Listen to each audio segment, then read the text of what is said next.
That question lingers longer than most people are comfortable admitting, because it forces an uncomfortable truth into the open. Humanity does not imagine its saviors as towering giants wrapped in ceramide and steel, breathing through vox grills like snarling beasts. We imagine heroes as something familiar, something that reassures us by looking like us. And yet, across a million worlds, when the Imperium truly fears extinction, it does not send diplomats or armies of ordinary men. It sends space marines. From the moment you are old enough to understand fear, you are taught to revere them. Their names are spoken with awe, their symbols carved into stone, painted onto banners, etched into prayer. They are called angels, demigods, the Emperor's finest. Stories follow them like shadows, tales of impossible victories, of worlds saved at the last moment, of enemies annihilated so completely that nothing remains but silence and ash.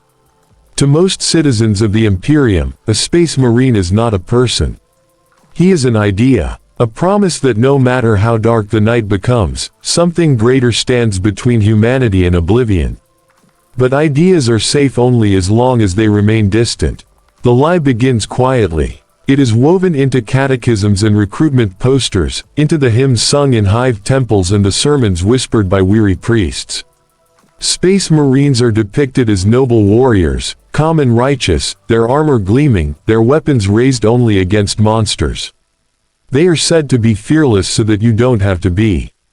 They are said to be incorruptible so that your faith does not waver. The Imperium needs you to believe that they are human, just perfected, men who chose duty over comfort, strength over weakness, sacrifice over self. That belief keeps entire worlds sane. Because the alternative is too disturbing to face.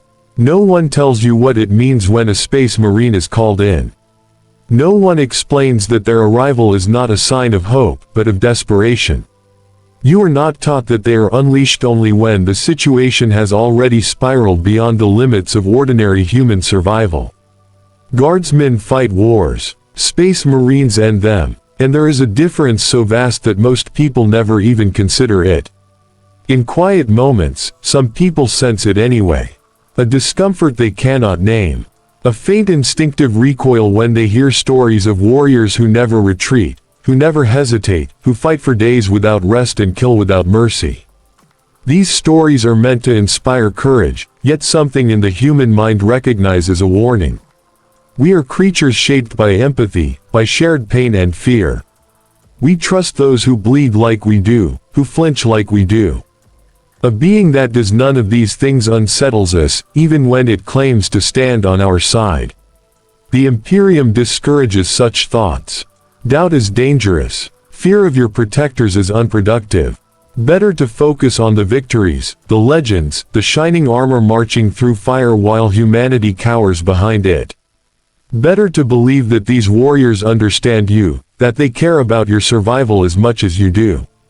Better to believe that under the armor, behind the weapons, there is still a man who remembers what it means to be human. Because if that were not true, then what exactly is guarding you? The truth is that the myth of the Space Marine exists for a reason. It creates distance. It keeps the mind from dwelling on uncomfortable details. Most people will live their entire lives without ever seeing one, and that ignorance is a kind of mercy. They will pray to icons shaped like armored giants and never question why those icons do not smile. They will thank warriors who never answer. They will celebrate victories without asking what had to be erased to achieve them. And yet, for those unlucky enough to witness a Space Marine's presence firsthand, the light collapses almost instantly. Because the first feeling you experience is not relief. It is fear. Not the simple fear of danger, but a deeper, more primitive response. The kind that crawls up your spine and tightens your chest before your mind has time to justify it. The fear that comes from standing too close to something that was never meant to exist, something built not for living among humans, but for surviving what humans cannot. That is the beginning of the truth. The point where heroism gives way to something colder, heavier, and far more unsettling. Because once you truly understand what a Space Marine is, you can never see them as mere saviors again.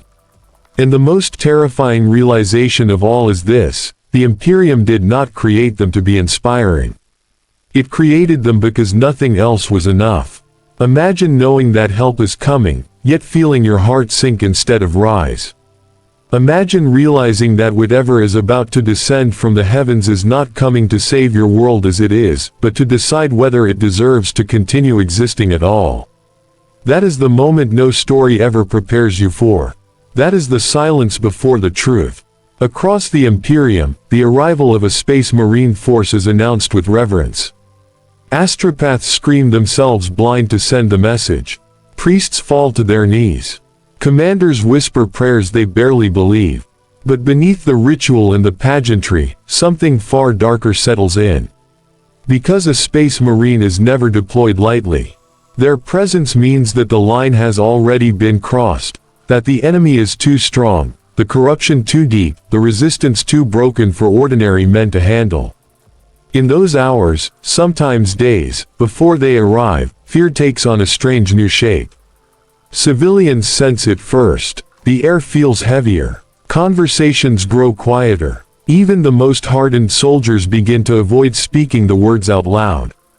There is an unspoken understanding that once the Space Marines set foot on your world, nothing will ever be the same again. Victory may come, but so will judgment. Guardsmen who have survived dozens of campaigns suddenly feel small. They clean their weapons obsessively, check their armor straps, stand a little straighter than usual. Not out of pride, but out of instinct. Because deep down, they know that when Space Marines arrive, everyone else becomes background noise. Human courage, human sacrifice, human life, it all shrinks in importance beside beings engineered to wage war without limits. And still, people cling to hope. They tell themselves that these warriors are on their side, that their arrival means survival is guaranteed. They repeat the stories they've been taught. Space Marines are noble, disciplined, righteous. They protect the innocent. They fight so you don't have to. These thoughts are comforting, and comfort is precious when extinction feels close. But comfort is not the same as truth. If you stay with this story until the very end, you will understand something most people in the Imperium never allow themselves to consider. You will see why Space Marines inspire devotion and terror in equal measure.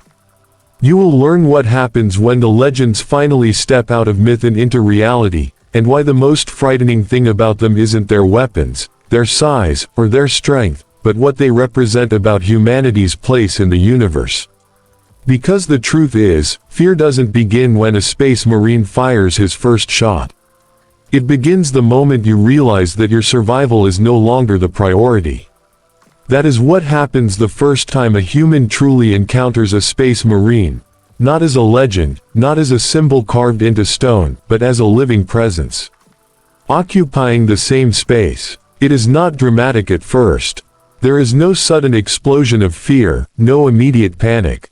Instead, there is a subtle wrongness, a pressure that settles over you like gravity itself has grown heavier.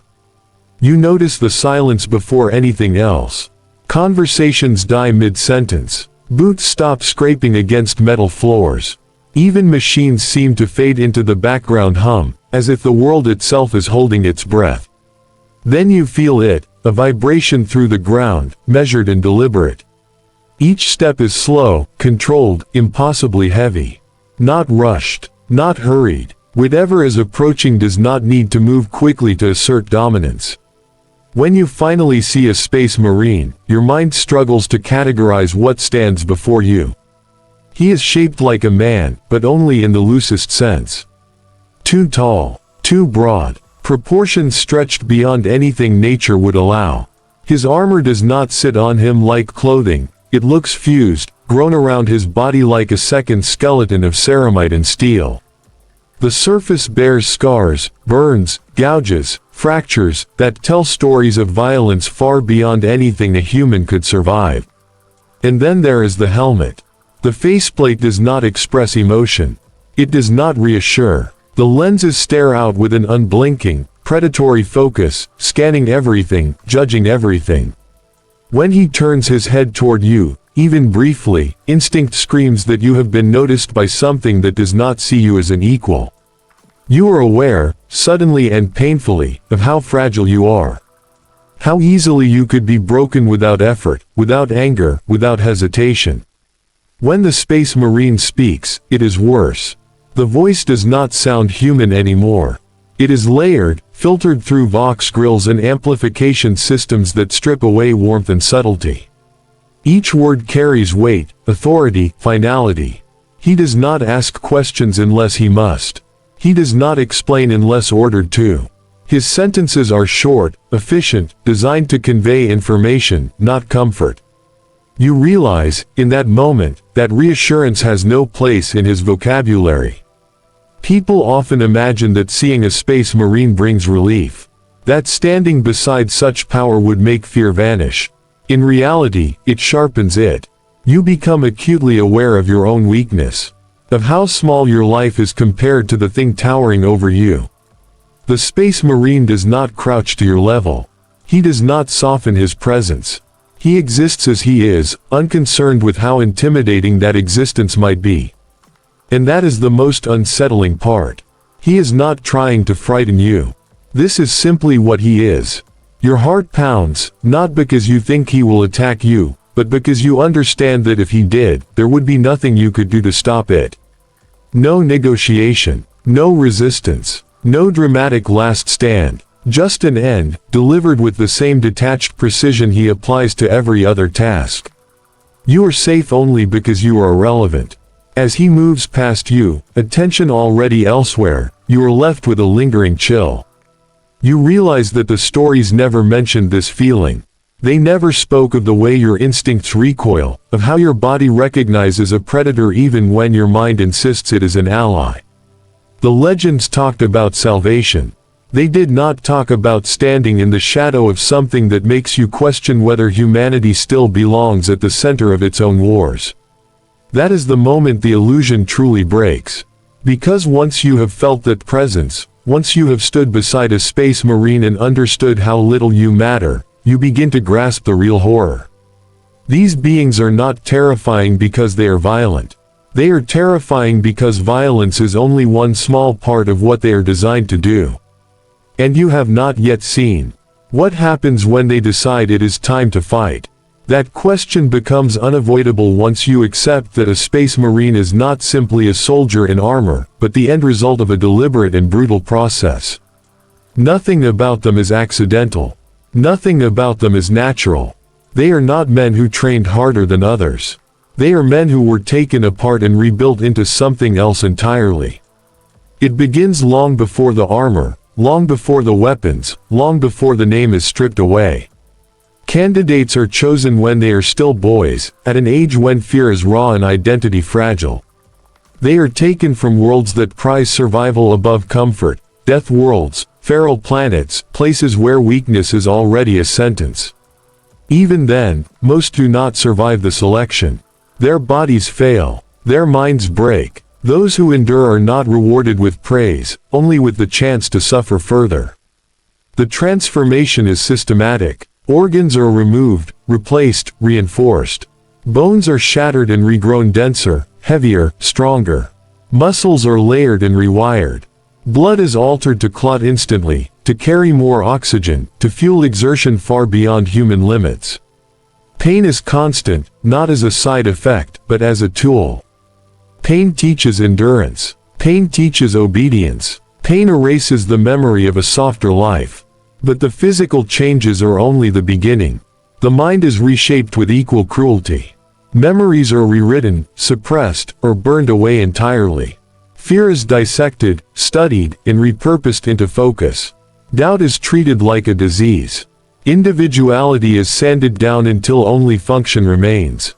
Hypno-indoctrination floods their thoughts with doctrine, loyalty, and hate for the enemies of mankind. Over time, the concept of self dissolves into something colder and more rigid. They no longer ask who they are. They ask only what they are for. By the time the transformation is complete, the boy who entered the process is gone. Not dead in the traditional sense, but erased.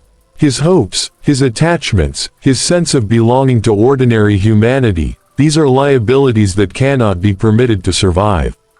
What remains is a warrior who does not hesitate, who does not question, who does not break. A being who feels pain, but no longer fears it. Who understands death, but not loss. This is why Space Marines feel wrong when you stand near them. Your instincts recognize the absence before your mind can articulate it.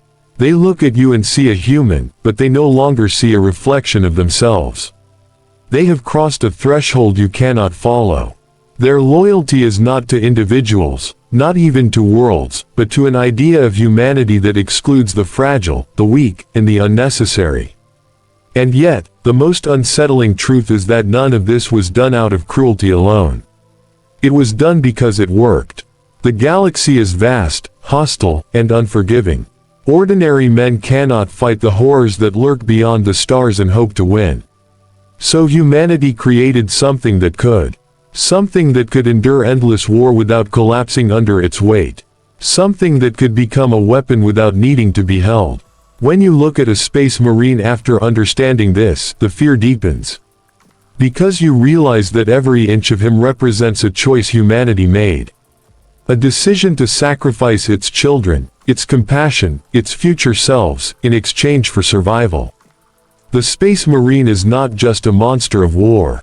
He is a confession, a silent admission that the universe is so terrible, so merciless, that humanity had to abandon its own nature just to keep existing. And once you understand that, the question is no longer whether Space Marines are terrifying. The real question is what kind of galaxy requires them at all. This is where the true terror of a Space Marine reveals itself, not in muscle or armor, but in thought. Because once the body has been reforged and the past stripped away, what remains is a consciousness designed for one function alone. A Space Marine does not think like a human soldier. He does not experience battle as chaos, or survival as desperation. War is not something that happens to him. It is the state in which he is most complete. To a Space Marine, fear is data. Pain is information. Death is a logistical outcome. These are not poetic exaggerations, but practical realities. His enhanced senses feed him constant streams of input, threat vectors, environmental hazards, enemy movement, processed faster than any human nervous system could endure. Emotions that might interfere with decision-making are dampened, regulated, or erased entirely. What remains is clarity so absolute it borders on inhuman. This is why their calm is so unsettling. When alarms scream and shells tear the sky apart, when civilians scatter and soldiers panic, the Space Marine does not raise his voice. He does not shout encouragement or bark frantic orders. He moves with deliberate precision, each action measured, each decision final. There is no visible rush, no sign of doubt. To a human observer, this composure can look like confidence. But confidence implies the possibility of failure. The Space Marine operates beyond that framework. He does not consider whether he will succeed. He calculates how. This mindset extends to how he perceives those around him. Civilians are not enemies, but they are not equals either. They are variables, fragile, unpredictable, often in the way. A Space Marine understands their value in the abstract, as components of the Imperium he serves. Individually, however, they carry little weight. He does not hate them. Hatred would require emotional investment. Indifference is far more efficient. If their survival aligns with the mission, they will be protected. If it does not, their deaths are unfortunate but acceptable. This is not cruelty. It is optimization. To the Space Marine, mercy is a luxury that war rarely permits. His indoctrination teaches him that hesitation kills more humans than ruthlessness ever could. Every second spent debating morality is a second the enemy can exploit. Every life spared unnecessarily is a potential weakness. These beliefs are not philosophical positions to him. They are axioms, reinforced through decades, sometimes centuries, of unending conflict. And that is another truth rarely acknowledged. Space Marines do not retire. They do not return to civilian life, burdened with memories and trauma. War is not a chapter in their lives. It is the entirety of it. Decades of battle grind away anything that might resemble ordinary human perspective. The world narrows to targets, objectives, victories, and losses measured in strategic value rather than personal cost. Time itself becomes distorted, marked not by years, but by campaigns and kill counts. Standing near such a being, you feel it instinctively. You sense that his thoughts are moving along paths you cannot follow. That his priorities are arranged in ways that leave no room for your fear, your hope, or your individual survival. He may protect you. He may even die defending your world. But he will never see it the way you do. This is what makes a space marine truly terrifying. Not that he can kill without remorse, but that he can protect without empathy. Because empathy creates hesitation, and hesitation is a weakness the galaxy exploits without mercy. The Space Marine exists as proof that humanity chose efficiency over compassion, certainty over doubt. And once you understand how his mind works, you realize that the most dangerous thing about him is not his strength. It is how completely he believes he is right. The answer is not glory. It is not heroism. It is not even chaos in the way humans understand it. When a space marine goes to war, the experience strips away every comforting illusion you might still be clinging to. What remains is violence reduced to its purest, most efficient form. There is no hesitation at the moment of engagement. No dramatic pause. No shouted battle cry meant to stir courage in those who watch. The Space Marine advances, and the battlefield bends around that fact. His movements are impossibly fast for something so massive, each step calculated, each strike final. Where human soldiers fire in bursts, seeking suppression or advantage, the Space Marine fires to end threats. Every shot has a purpose. Every target is chosen because it must die. To witness this is to feel profoundly inadequate. Enemies that once seemed unstoppable are dismantled with brutal efficiency. Fortifications collapse. Lines break. What took entire regiments hours to hold can be erased in minutes. The Space Marine does not fight harder than others, he fights differently.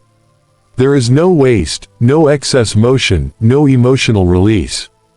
Violence is a task, and he performs it with the same discipline he applies to every other aspect of his existence. And yet, it is not the killing itself that unsettles you most. It is how little it seems to matter. Bodies fall, blood spills, and the Space Marine does not slow. He steps over the dead, enemy and ally alike, with equal indifference. A wounded guardsman reaching out for help might not even register unless aiding him serves the objective. Screams vanish beneath the thunder of bolter fire, and there is no moment where the Space Marine appears to acknowledge them. Suffering does not distract him.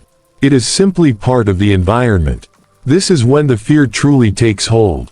You realize that this force, this unstoppable momentum, is not fueled by rage or hatred. Those are human emotions, messy and unpredictable. The Space Marine is driven by something far colder. Duty, doctrine, purpose. He does not need to dehumanize his enemy, because to him, they were never human to begin with. Just targets to be eliminated in the most efficient way possible. Standing anywhere near such violence, you feel exposed. Helpless. The battlefield is no longer a place where courage or cowardice matters. It is a space being reshaped by a presence that operates beyond human limits. You understand, in that moment, that if circumstances shifted, if orders changed, if objectives were revised, there would be nothing to protect you from that same precision being turned in your direction. And that thought is more terrifying than any enemy you have faced. Because you've finally grasped the truth the legends never mention. Space Marines are not terrifying because they fight monsters.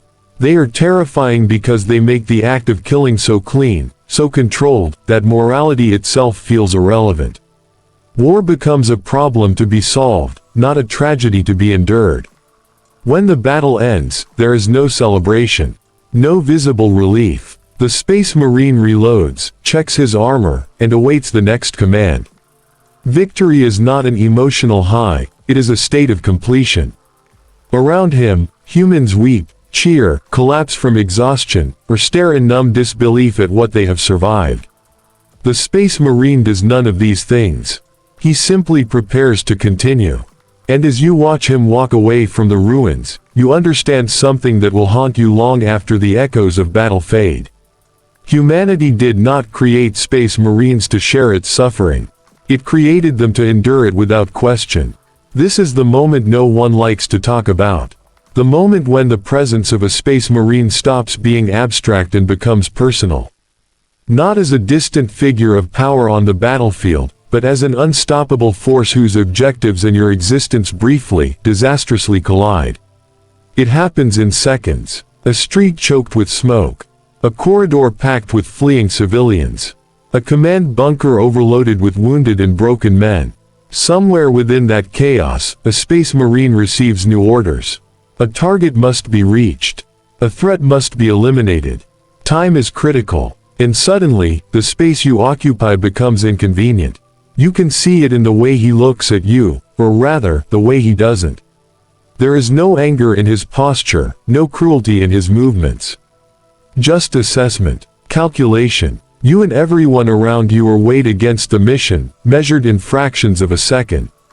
The outcome is not personal.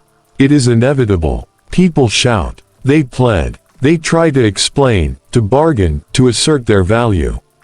None of it registers. The Space Marine has already moved past the moment where words matter. His mind is not debating morality, it is executing necessity. To him, you are not a person with a story. You are a delay, and delays get people killed. This is the most horrifying truth of all, that if a Space Marine kills you, it will not be because you were hated or despised. It will be because you were irrelevant.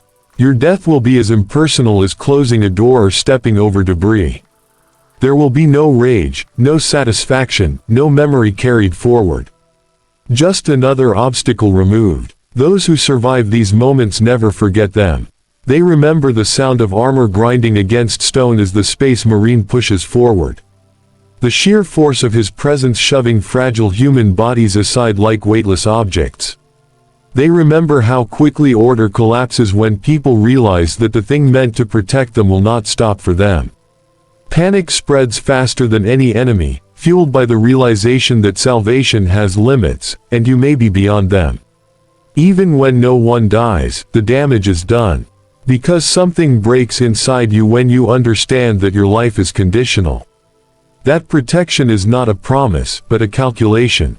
You begin to see Space Marines not as guardians standing between you and the darkness, but as instruments of a system that will sacrifice you without hesitation if it improves the odds of victory.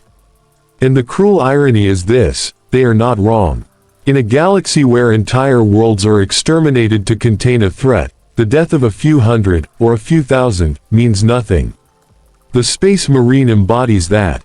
Brutal arithmetic. He exists to make decisions humans cannot bear to make, and to carry them out without flinching. Your fear, your suffering, your pleading, all of it is irrelevant beside the scale of the war he fights. When he moves on, leaving you shaken but alive, the relief you feel is tainted. Gratitude twists into something darker. You are thankful not because you were protected, but because you were deemed expendable later rather than sooner. That knowledge stays with you, gnawing at the edges of your faith.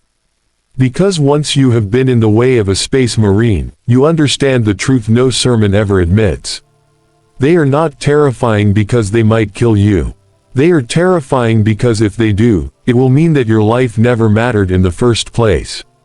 Victory, the Imperium calls it. Banners are raised. Official reports speak of threats eliminated and stability restored. From a distance, it looks like salvation. But on the ground, among those who lived through it, the aftermath tells a different story, one that never quite fades. When the Space Marines depart, they do so without ceremony. No speeches, no lingering presence. Their ships lift from the surface like iron gods abandoning a conquered world, leaving silence in their wake. The sky closes over them, and suddenly, the planet feels smaller. Emptier. as if something fundamental has been taken along with them. Survivors walk through the ruins in a daze. Buildings stand half-shattered, streets choked with debris and bodies yet to be counted. People speak in hushed tones, not out of reverence, but because the noise feels wrong.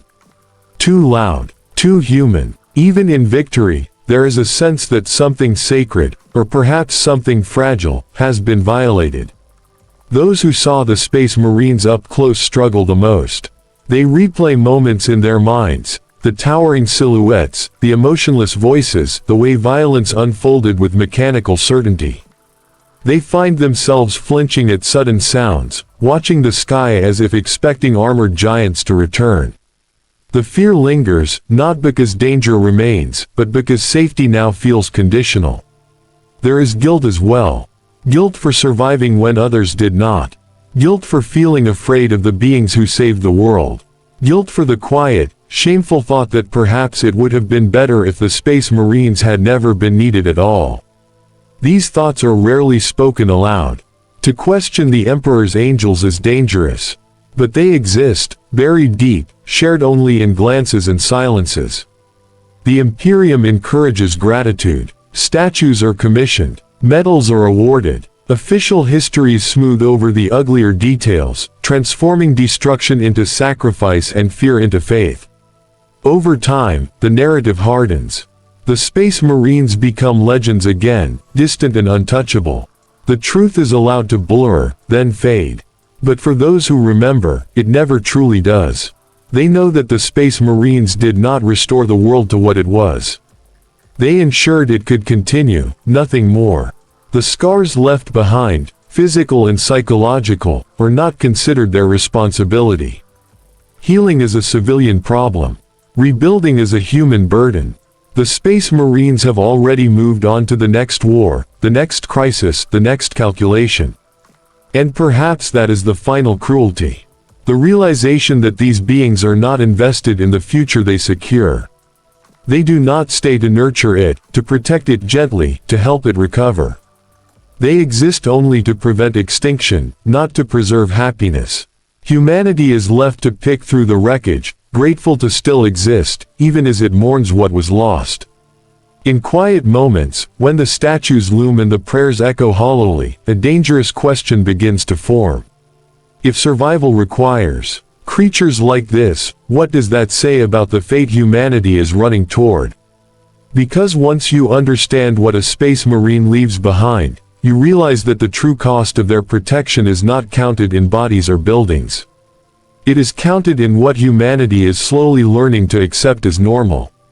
This is the question that creeps into the minds of those who have seen a Space Marine up close and lived to tell the story.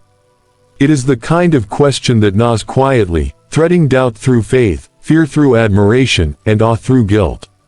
Because understanding the Space Marine fully means understanding the cost of their existence, not just in flesh and fire, but in morality, in choice, in what it means to be human. The Imperium tells its citizens that Space Marines are necessary, that they are humanity's shield against annihilation. And in a sense, they are right. Without them, the galaxy would swallow human worlds whole, without pause or mercy. Entire civilizations would vanish in a heartbeat. The Imperium itself might crumble under threats that ordinary men cannot even perceive, much less fight. Survival on this scale is impossible without instruments capable of enforcing it with absolute precision. But when you look closer, another truth emerges. Space Marines are terrifying not because they fight, anyone can fight, but because they embody the choices humanity refuses to face. They are proof that, when the chips are down, the Imperium will sacrifice its own children, its own values, its own future, to endure. And yet, despite the horror of what they are and what they do, people continue to worship them, clinging to the comfort of heroes rather than the reality of survival. The dilemma becomes clearer when you realize that the universe they inhabit is not forgiving. War is endless. Corruption is constant. Monsters lurk in every shadow, some that cannot even be named in human language. Entire worlds are consumed by plague, rebellion, or xenos in the blink of an eye. In such a place, hesitation is death. Compassion is weakness. Morality is a liability. The Space Marines are terrifying because they were forged to operate beyond these human constraints. They act with total efficiency, guided by doctrine rather than conscience, by necessity rather than empathy. And the most disturbing part, humanity is learning to depend on it. Every world saved, every enemy destroyed, every plague stopped reinforces the lesson: survival requires abandoning something fundamental about being human. Civilians, soldiers, even leaders, all of them internalize it slowly, almost imperceptibly. They begin to accept fear as normal, obedience is sacred, and the erosion of moral instinct is necessary. The universe does not care if you are gentle, kind, or merciful. The galaxy only cares if you endure. And for the Imperium, endurance is measured not in comfort or happiness but in continued existence. This realization transforms awe into horror. Reverence becomes unease. The same beings celebrated as angels of mercy are simultaneously reminders of humanity's complicity.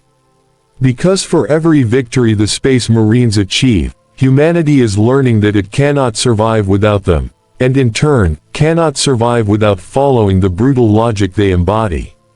The question lingers long after the Space Marines depart. If survival demands beings that are more machine than man, more relentless than compassionate, more predator than protector, what does that make the rest of us? And in that question lies the deepest terror of all. It is not their size, their weapons, or even the unfathomable violence they can unleash. Those are the things most stories focus on because they are easy to describe, easy to marvel at, easy to fear from a distance. The real terror is something far subtler, far more insidious. It is the realization that they are inevitable. That they are the natural consequence of a universe that refuses mercy, a galaxy that will grind entire worlds into dust if it must, and a species that will sacrifice its own humanity just to survive. A Space Marine embodies everything humanity needed to endure: strength without empathy, precision without hesitation, faith without doubt. They are terrifying because they are perfect for the universe we live in, and that perfection comes at a cost we cannot fully comprehend. They are the product of centuries of war, genetic manipulation, and indoctrination. They are living confessions that survival requires cruelty, that efficiency requires disregard for individuality, that the preservation of humanity is not always compatible with the preservation of human compassion. And yet, for all their inhumanity, the Space Marines are still hailed as heroes. Humanity thanks them, prays to them, worships them. They are symbols of salvation, yet their salvation comes at a price no one is willing to name. Fear and gratitude coexist uneasily in every mind that witnesses them. And that uneasy coexistence is the true horror, knowing that the very beings who protect you are reminders of what you, and all of humanity, have been forced to become to endure. Every step they take, every battle they fight, leaves behind more than ruins and dead enemies. They leave behind a truth too terrifying to fully admit, that the galaxy is not kind, and that survival is never free. That the very definition of heroism in the Imperium has been rewritten to accommodate brutality. That fear is not just natural, it is necessary. And that, in the end, the most horrifying thing about a Space Marine is not the destruction they bring, but the mirror they hold up to humanity itself. They are not monsters to be feared for what they do. They are terrifying because they are what humanity had to become to continue existing in a universe that does not forgive weakness. And once you understand that, you cannot unsee it. You cannot unfeel it. It lingers, long after the battles are over, long after the legends are recited, long after the armor has vanished into the void. The Space Marines are more than warriors. They are inevitability made flesh. They are the cold, unflinching answer to the question no one wants to ask. What must humanity become to survive? And the answer is terrifying.